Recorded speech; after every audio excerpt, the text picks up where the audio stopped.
बच्चों नमस्कार। NCERT class 10th math में आपका हार्दिक स्वागत है। चलिए आज हम बात करेंगे चैप्टर 10 वृत्त पर, और जो वृत्त में हम लोग भूमिका पर चर्चा करेंगे कि यानी वृत्त का चैप्टर पढ़ने से पहले हमें कुछ बातों का ज्ञान होना चाहिए। जैसे सर्वप्रथम हम बात करेंगे कि इस वृत्त को क्या कहते हैं, यानी वृत्त होता क्या है। तो वृत्त क्या होता है, चित्र के माध्यम से देखेंगे कि समतल पर स्थित उन बिंदुओं के समूह को, किसको, समतल पर स्थित उन बिंदुओं के समूह को जो किसी एक बिंदु से नियत दूरी पर रहता है, यानी समान दूरी पर रहता है। यानी एक स्थिर बिंदु से समान दूरी पर स्थित समतल बिंदुओं को क्या कहेंगे, बिंदुओं को मिलाने वाली रेखा एक वृत्त बनाती है। तो हमने समझा कि इस स्थिर पर, इस समतल पर स्थित अनेक बिंदुओं से मिलने वाली रेखा जो एक बिंदु से नियत दूरी पर है वो क्या कहलाई, वृत्त कहलाई। तो सबसे पहले हमने जान लिया वृत्त क्या है, फिर से जानेंगे वृत्त क्या है। समतल पर स्थित अनेक बिंदुओं के समूह को जो एक बिंदु से नियत दूरी पर स्थित हो वो कहलाता है वृत्त। अब वृत्त के बाद हम जानेंगे, ये जैसे वृत्त हो गया तो ये नियत दूरी कैसे समझेंगे। यहाँ से ये जो वृत्त की एक जो बिंदु है अंदर, उसे हम बोलते हैं वृत्त का केंद्र। क्या बोलते हैं, वृत्त का केंद्र। अब केंद्र क्या है, केंद्र वह बिंदु है जो परिधि से एक नियत दूरी पर है, यानी इस वृत्त के सभी बिंदुओं से एक बराबर दूरी पर स्थित वह बिंदु है जिससे यह वृत्त खींचा गया है। तो ये केंद्र हो गया। केंद्र से सभी परिधि पर पहुंचने वाली रेखाएं हमेशा बराबर होती हैं। तो अब ये रेखा जो खींची गई, ये रेखा क्या है, यानी केंद्र से, तो हमने क्या समझा, वृत्त समझा। वृत्त के बाद क्या जाना, केंद्र। अब केंद्र के बाद अगला पॉइंट है त्रिज्या। क्या है, त्रिज्या।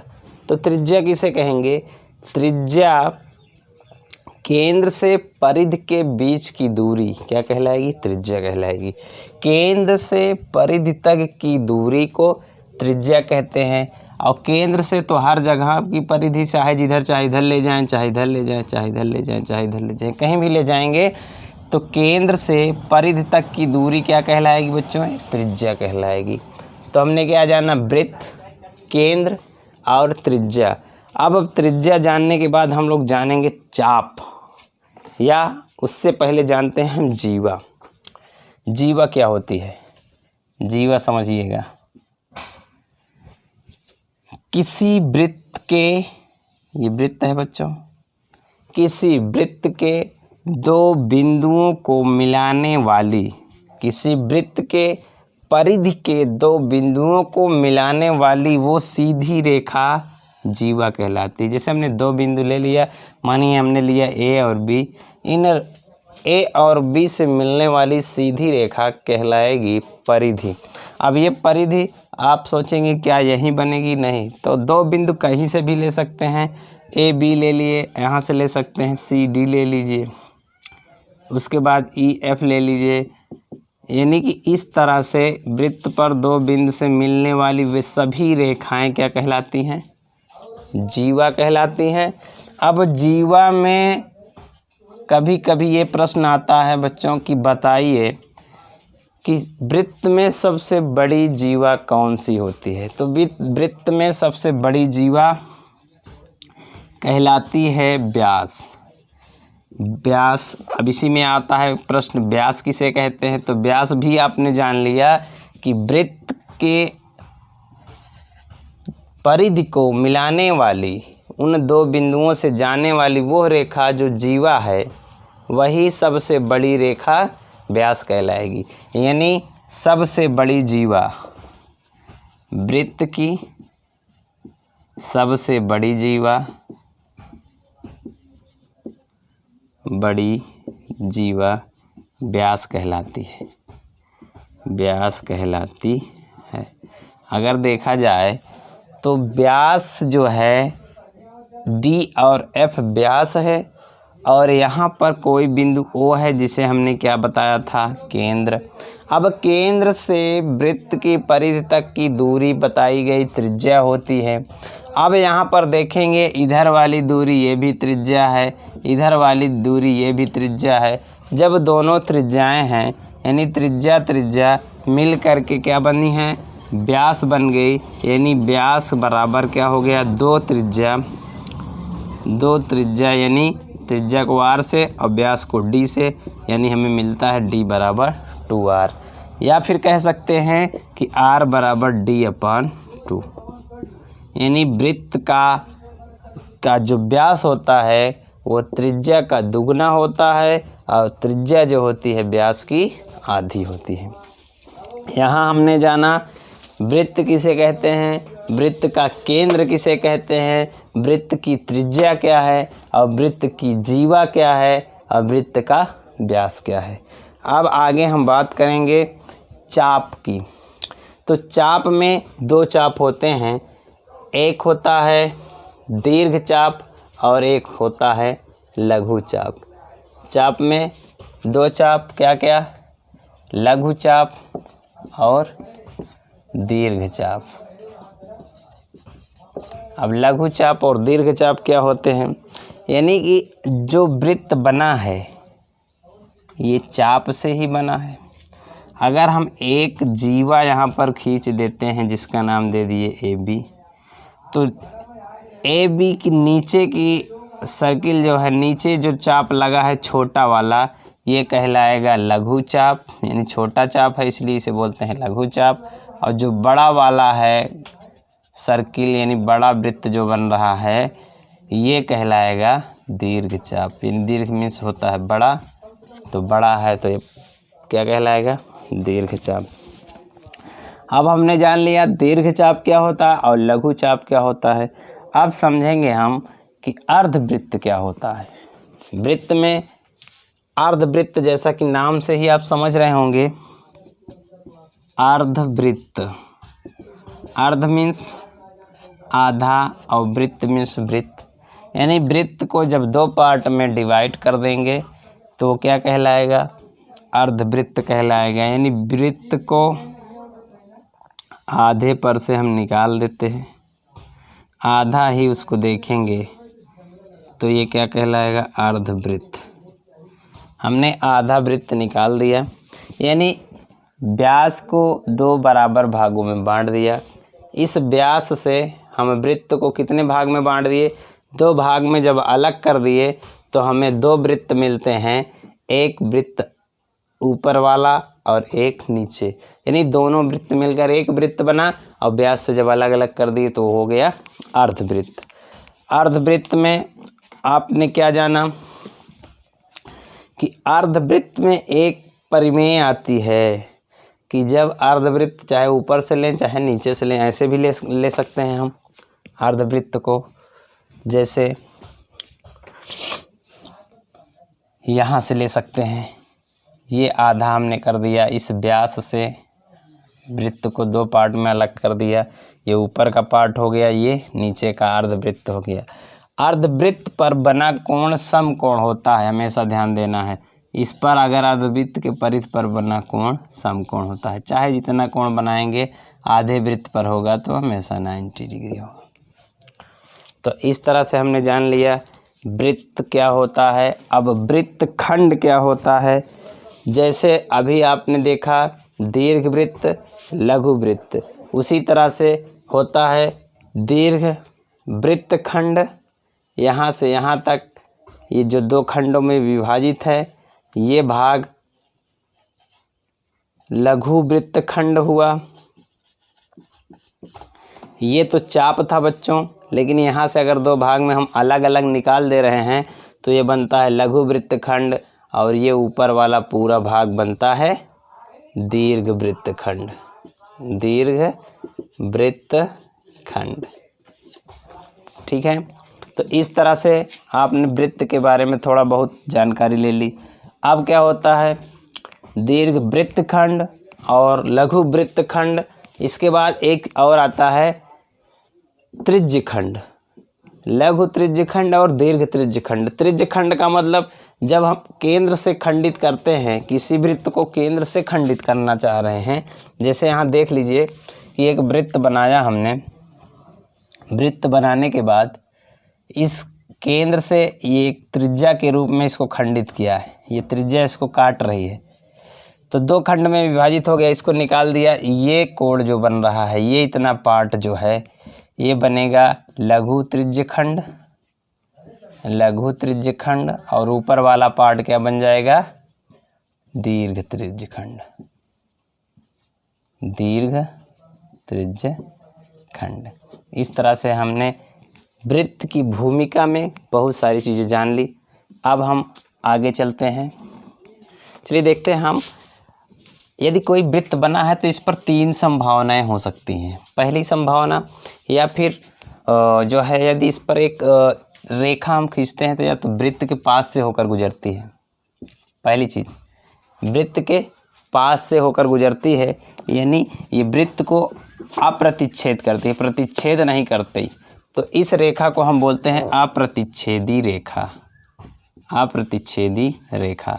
दूसरी चीज़ क्या हो सकती है, इस वृत्त के अंदर से जा सकती है, अंदर से जाएगी तो इस रेखा को बोलेंगे छेदक रेखा। क्या बोलेंगे, छेदक रेखा।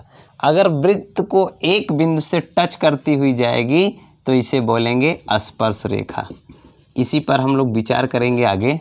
तो उससे पहले हम जानेंगे कि इस वृत्त से संबंधित कुछ महत्वपूर्ण परिणाम हमने लिखे हैं, इसको समझते चलेंगे। तो पहला परिणाम क्या है कि वृत्त के केंद्र से जीवा पर डाला गया लंब जीवा को समद्विभाजित करता है। यानी देखते चलेंगे, वृत्त के केंद्र से जीवा पर डाला गया लंब, यानी ये वृत्त है। अब इसका केंद्र देखेंगे, वृत्त के केंद्र से जीवा पर, ये जीवा हमने बताया था ऐसे, इस पर अगर लंब डाला गया है तो ये क्या करता है, जीवा को समद्विभाजक करता है। यानी जीवा को समद्विभाजक करने का मतलब, ये जीवा अगर ए बी है तो ये जीवा दो भाग में विभाजित हो जाएगी, यानी क्या बन जाएगा, ए सी बराबर बी सी बनेगा। कब, जब केंद्र से जीवा पर डाला गया लंब हो, केंद्र से जब जीवा पर लंब डालेंगे। दूसरी स्थिति, वृत्त के केंद्र और जीवा के मध्य बिंदु को मिलाने वाली रेखा, यानी वृत्त के केंद्र और जीवा को, ये वृत्त का केंद्र है और ये उसकी जीवा है, इसको जो मिलाने वाली रेखा है यह जीवा पर लंब होती है। यानी उसी का विपरीत है कि इसको जो रेखा मिला रही है, वृत्त के केंद्र से जो रेखा मिला रही है, ये हमेशा जीवा पर लंब होगी। लंब होने का अर्थ ये है कि यहाँ पर 90 डिग्री का कोण बनेगा। दूसरी चीज़ हमने जानी। अब तीसरा देखेंगे कि वृत्त की समान जीवाएं केंद्र से बराबर दूरी पर होती हैं। वृत्त की जो समान जीवाएं होंगी, वृत्त की समान जीवाएं केंद्र से बराबर दूरी पर होंगी। यदि ये जीवाएं समान हैं, जितना इसका मान है उतना अगर इधर भी इसका मान होगा तो इसके बीच की दूरी हमेशा समान होगी। अब आगे बात करेंगे, किसी वृत्त में एक चाप या संगत जीवा द्वारा केंद्र पर बनाया गया कोण उसी चाप द्वारा शेष परिधि पर केंद्र पर अंतरित कोण का दुगना होता है। जैसे बात किया जाए, यदि आप एक वृत्त पर देखेंगे, ये एक वृत्त बना है। अब इसमें हम देख रहे हैं कि एक चाप या संगत जीवा द्वारा केंद्र पर बनाया गया कोण, एक चाप से यहाँ हमने केंद्र पर एक कोण बनाया गया, तो शेष परिधि के किसी बिंदु पर अंतरित कोण का दुगना होगा। तो ये जो कोण बनेगा, यदि अगर इस पर कोई कोण बनाएंगे शेष परिधि पर, इसका कोण यदि थीटा है तो ये हमेशा 2 थीटा होगा। कहने का अर्थ ये है, यदि यहाँ पर कोण 30 अंश का बनेगा बच्चों, तो इधर कितना बन जाएगा, 60 का बनेगा। अगर यहाँ पर 50 बनेगा तो यहाँ पर 100 बन जाएगा। कहाँ से, परिमेय नंबर 4 से। यानी किसी वृत्त के में एक चाप या संगत जीवा पर केंद्र पर बना कोण शेष परिधि के किसी बिंदु पर बने कोण का हमेशा दुगना होगा। अगर ये दुगना है तो ये हमेशा उसका आधा होगा। जैसे अगर बात करें यहाँ पर अगर 80 डिग्री का कोण बन रहा है तो यहाँ कितना बन जाएगा, 40 बनेगा। तो चलिए आगे देखते हैं कि वृत्त की समान जीवाएं केंद्र पर समान कोण बनाती हैं। वृत्त की समान जीवाएं जो होंगी वृत्त पर समान कोण बनाएंगी। जीवा जानते ही हैं, ये भी वृत्त की जीवा है। वृत्त की समान जीवाएं वृत्त पर समान कोण बनाएंगी। ये अगर समान जीवा है तो जो भी कोण बनाएंगी ये वृत्त पर हमेशा समान कोण बनाएंगी। इस तरह जितना कोण यहाँ बनेगा उतना कोण यहाँ बनेगा जब वृत्त की जीवाएं क्या होंगी, समान होंगी। और दूसरी चीज़, अर्धवृत्त पर बना कोण समकोण होता है। हमने इसके पहले बताया। अगर कोई वृत्त आधा बना है, कैसे बना है, आधा। अर्धवृत्त किसे कहते हैं, हमने बताया कि जीवा को, जो सबसे बड़ी जीवा है यानी व्यास को 2 भाग में बांट दिया तो 2 वृत्त बन जाता है अर्धवृत्त बन करके। तो यहाँ पर क्या है, अर्धवृत्त पर बना कोण समकोण होता है। अगर यहाँ पर अर्धवृत्त पर कोई भी कोण बनाएंगे तो हमेशा ये 90 डिग्री होगा, होके कहीं से भी जाए, चाहे यहाँ से होके यहाँ जा रहा है, चाहे यहाँ से यहाँ जाए, कोई भी कोण बनेगा सभी कितने अंश के होंगे, 90 अंश, यानी हमेशा समकोण होगा। और अगली चीज़ क्या बताया गया कि वृत्त के एक ही खंड के कोण परस्पर समान होते हैं। वृत्त के एक ही तरफ से अगर कोण खींचा जाए तो हमेशा समान होगा। यहाँ से खींच रहे हैं एक ही खंड से तो हमेशा वो समान होते हैं। और क्या है, चक्रीय चतुर्भुज के सम्मुख कोण। अब चक्रीय चतुर्भुज है नया चीज़, तो चक्रीय चतुर्भुज हम लोग नहीं जानते, तो जान लीजिए चक्रीय चतुर्भुज क्या होता है। वृत्त के अंदर बना वो चतुर्भुज जो परिधि से टच में हो, यानी परिधि से जुड़ा हुआ कोई भी चतुर्भुज बनेगा वो हमेशा चक्रीय चतुर्भुज कहलाएगा। यानी परिधि पर टच किया गया हो, चक्रीय चतुर्भुज कहलाता है। तो कह रहे हैं कि चक्रीय चतुर्भुज के सम्मुख कोण में प्रत्येक युग्म का योगफल 180 अंश होता है। यानी ये इसका योग इतना 180 होगा और ये इसका योग 180 होगा। यानी आमने सामने के कोणों का योगफल 180 होता है। और आगे क्या है, यदि 2 वृत्त परस्पर 2 बिंदुओं पर प्रतिच्छेद करते हों, 2 वृत्त परस्पर 2 बिंदुओं पर प्रतिच्छेद करते हों,